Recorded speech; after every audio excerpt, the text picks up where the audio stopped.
Salut tout le monde, comment allez-vous? Moi ça va plutôt bien. Aujourd'hui on se retrouve pour l'actu rap, c'est parti.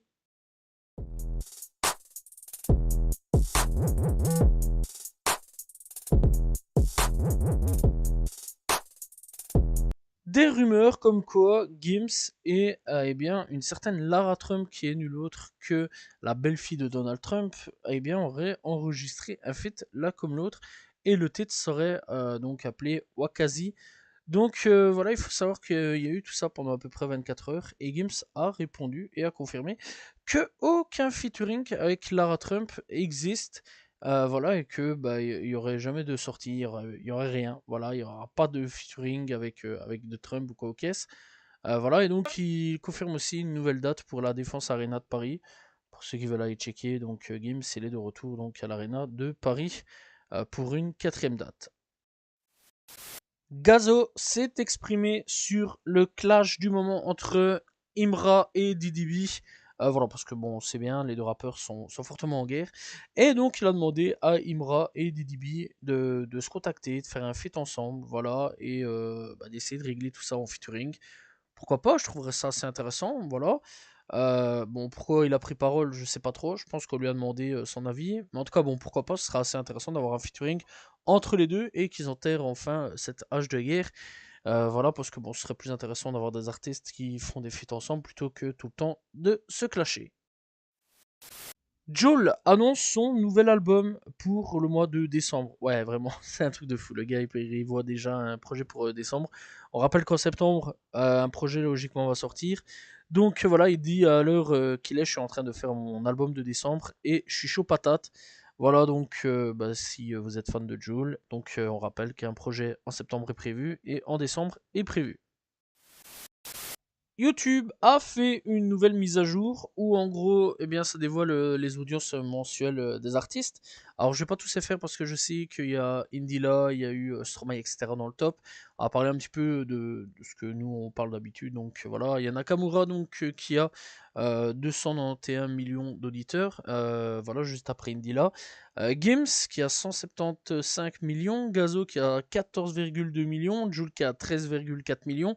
Nino qui est à 11,2 millions, Que Black qui a 9,15 millions, Hamza qui a 8,41 millions, Niska donc qui est à 8,13 millions, Tiakola qui est donc à 7,7 millions, PNL toujours là malgré depuis 2019 je dirais, je pense si je me trompe pas qu'ils ont plus sorti de projet, et donc à 6,94 millions, donc j'imagine que s'ils sortent un projet, ah, ça pète. Ah, je suis sûr certain, ça pète. Et Damso, qui est toujours là, malgré la qualité plus que médiocre des projets, est à 6,84 millions d'auditeurs. À mon avis, c'est pas pour les nouveaux sons, c'est pour les anciens. Je pense vraiment. Donc voilà. En tout cas, bon, c'est quand même assez intéressant ce que YouTube est en train de faire avec la musique. D'ailleurs, maintenant, tous les mois, on peut voir un petit peu ce qu'on écoute. Enfin, pas tous les mois, c'est tous les 3 mois. Ils envoient un petit truc pour dire un petit peu ce qu'on écoute depuis 3 mois, etc., le nombre d'écoutes, etc. Franchement, je trouve ça assez intéressant. Voilà, il faut un petit peu comme Spotify, un petit peu là-dessus. Sauf que là, c'est un peu plus souvent, régulièrement, puisque c'est à peu près tous les 3 mois. Donc voilà, et franchement, je trouve ça assez cool de la part du YouTube. La guerre entre Rof et Booba reprend de service. Pourquoi? Simple. Rof a découvert que, eh bien, Booba avait triché au niveau de sa musique, voilà, au niveau des streams, etc. Parce que bah, il est 34e à Singapour. Voilà, et Gims aussi, il a découvert aussi qu'il avait un peu triché, puisque bah, il était aussi dans le top japonais. Ce qui est quand même assez louche, hein, on va pas se mentir. Donc voilà, je pense vraiment pas qu'il y a un public asiatique qui écoute forcément du rap français. Ou alors peut-être, mais bon, ce serait quand même assez étonnant. C'est quand même pas la première fois que Booba est accusé de tricherie en Asie sur le fait comme quoi qu'il payerait pour des streams. Voilà, Gims aussi, hein, on le savait de toute façon que lui, il avait déjà payé pour des streams en Asie, donc voilà. Et là, bon, depuis, ça a repris, hein, les clashs, ça a repris, voilà, le gros clash est en train de se passer en ce moment sur Internet, donc voilà, et tout ça est parti aussi du titre avec Ben H, Dédé, Désiré Doué, qui, je dois le dire, est vraiment nul. Est vraiment très très nul. Vraiment, vraiment, vraiment. Ah, par rapport à ce qu'il nous a déjà fait, Dédé, ça a chié. On va pas aller par quatre chemins. Voilà, franchement, c'est nul. Je sais pas qui a validé ça au studio, alors que Booba, on connaît quand même, il a quand même une oreille, il est quand même pas nul. Voilà, et franchement, là, j'ai pas compris vraiment le délire.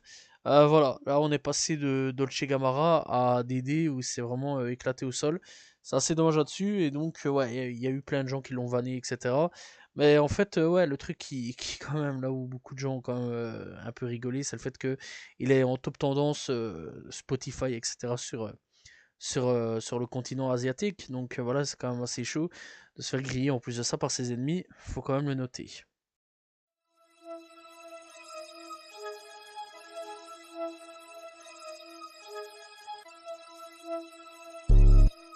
Tous les concerts de Ken Carson ont été annulés aux États-Unis. Donc la tournée Lord of Chaos annulée. Donc voilà. Et bah, les fans de Ken l'ont remarqué via Ticketmaster qui marque en gros que tous les concerts sont annulés. C'est quand même une grosse dinguerie, hein, c'est un échec, hein, on peut pas se mentir là-dessus. Alors c'est quand même un gros artiste, mais malheureusement là ça a été un gros échec pour lui. À voir un petit peu comment le label va réagir et à voir un petit peu comment ils vont rattraper le coup. Et ben, on espère clairement que Ken Carson va savoir remonter la pente. Le procès de Keiso et de son cousin pour le meurtre de Lil Buck est en cours. Donc il faut savoir que Buta a témoigné contre Keiso et son cousin dans cette affaire. Il a été donc le conducteur du véhicule dans cette affaire et son propre père à Keiso aussi a témoigné contre lui. Donc on rappelle que c'est le daron qui avait balancé Keiso. Voilà, c'est quand même une grosse dinguerie, hein. Ton propre daron qui te balance, c'est quand même fou à ce niveau-là. Voilà, il faut savoir aussi que Young X, quant à lui, a donc payé 50 000 dollars pour les avocats de Keiso. Donc, à voir un petit peu s'il va s'en sortir ou non. Donc, pour le procès est actuellement en cours. Donc, logiquement, bah, s'il est condamné, s'il est jugé coupable ou quoi aux caisses, eh bien, je vous en dirai un petit peu plus là-dessus. Space Ghost Purb a taclé Shi, donc voilà, il lui a dit en gros que sa musique ressemblait à une IA de Playboy Carti. Voilà, donc Shi, pour ceux qui savent pas, c'est un rappeur, un jeune rappeur vraiment underground, voilà, qui commence tout doucement à faire du bruit. Space Ghost ça fait un petit moment quand même qu'il est là dans le rap. Voilà, d'ailleurs en ce moment il travaille sur le projet Baby Boy de Playboy Carti, donc voilà, il est à ses côtés. Et donc ouais, c'est quand même une pointure, hein, Space, on dirait pas comme ça, mais c'est quand même une assez grosse pointure là-dessus. Donc voilà, et franchement, bon, on espère que le clash va pas démarrer plus loin que ça.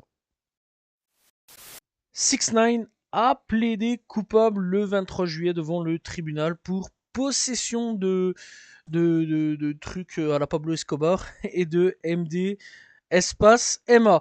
Reconnaissant donc avoir violé les conditions de sa liberté surveillée suite à une perquisition à son domicile de Miami en mars, la sentence est donc prévue pour 2025. Bref, 6ix9ine, même quand il a l'occasion de pouvoir s'échapper de la justice, le gars vraiment, le gars vraiment, à chaque fois il a toujours des problèmes, hein, vraiment avec les flics, c'est une dinguerie. Et à chaque fois il arrive toujours à sortir de prison, on sait pas comment, bon on sait comment parce qu'il snitch, mais vraiment, c'est une dinguerie, quoi. 6ix9ine, même quand il a moyen de se calmer, de faire de la musique, etc., à chaque fois, il fait un petit retour, casse-prison. Les avocats de Didi reviennent à la charge, puisque eh bien, ils auraient déposé une nouvelle requête proposant une caution de 50 millions de dollars. Le nouveau contrat donc stipule que Didi devra vivre chez lui à Miami et limiter ses déplacements. Il devra également remettre son passeport et se soumettre à de la surveillance, à voir si ça va être accepté ou non. On espère bien sûr que Didi restera bien sûr en prison et que le juge va bel et bien refuser.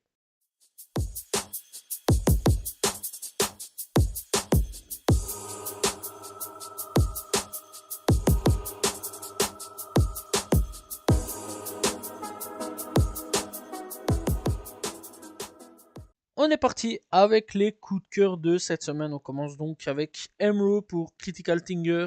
On a aussi Kodak Black avec I Wish I Need to Go, donc Michigan. On a aussi donc Sauce Gohan et Peso Peso pour Golden Gun. On a donc Jaja et Dinaz avec Tu sais, Rich Amiri avec Paranoid. On a Lil Tony avec Live Unfold. Et on a aussi donc Emuncho avec 4x4 Fit Anaya. On a donc aussi Kikade et JRK19 avec Tunnel. On a aussi donc Tiff avec El Grande Toto pour Cafini.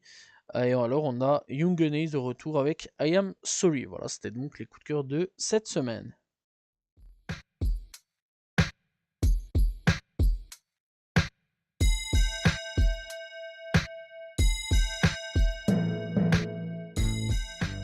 Découverte de cette semaine, on va parler de Zaosa. Donc Zaosa est donc un rappeur venu tout droit de Philadelphie. Voilà, il a déjà quelques projets à son actif. Voilà, donc le premier est sorti en 2018 du nom de Already Paint et le dernier donc s'appelle 2018 File. Voilà, sorti donc en 2025. Donc oui, il est toujours actif, ça c'est quand même plutôt cool par rapport aux dernières découvertes de ces derniers moments. Donc voilà, et le dernier clip en date est sorti il y a un mois du nom de No Hook. Voilà, donc n'hésitez pas à aller découvrir donc Zaosa, disponible sur toutes les plateformes de streaming.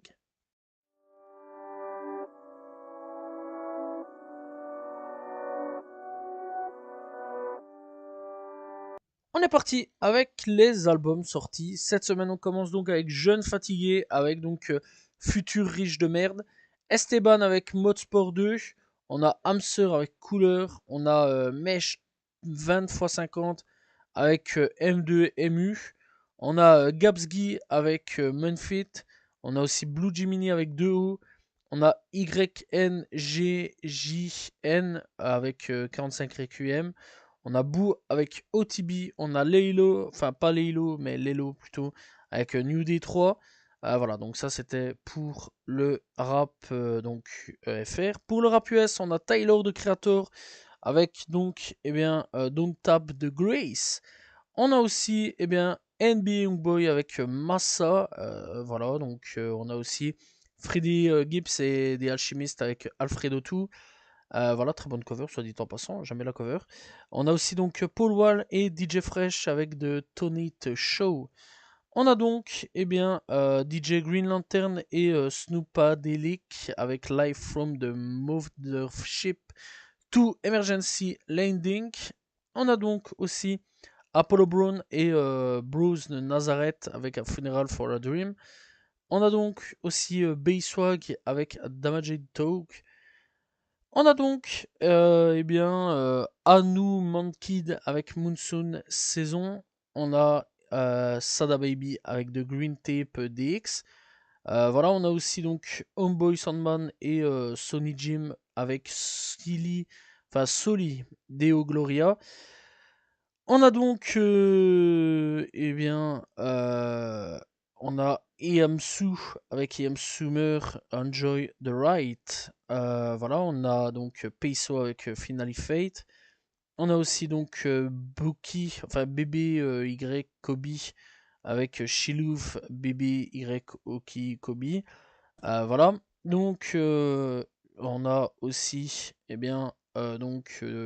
Kedaka, enfin Kwa Deka avec Vanisher Horizon Scraper. On a donc ST Nak et Vidon pour Brab2. Voilà, on a Osbichill et Duke Network avec Facing the Haste. On a aussi donc Cool Calm Patey avec donc Demolition. On a Lil Darky avec USD. On a PHL Northern Boy avec donc Swag Boy. Tommy Genesis avec Genesis. MC Yala et Dabmaster pour Godexia. Et c'est tout donc pour les projets sortis cette semaine. N'hésitez pas à aller checker, il y a vraiment pas mal de petits projets assez intéressants à aller écouter. Voilà, c'est la fin de l'Actu Rap. J'espère que vous l'avez apprécié. N'hésitez pas à vous abonner, liker, commenter, partager. On se retrouve demain pour une nouvelle vidéo. Voilà, et la semaine prochaine pour un nouvel Actu Rap. N'oubliez pas aussi de me suivre sur mes réseaux donc, qui sont dans la description. Salut tout le monde. Ciao, ciao.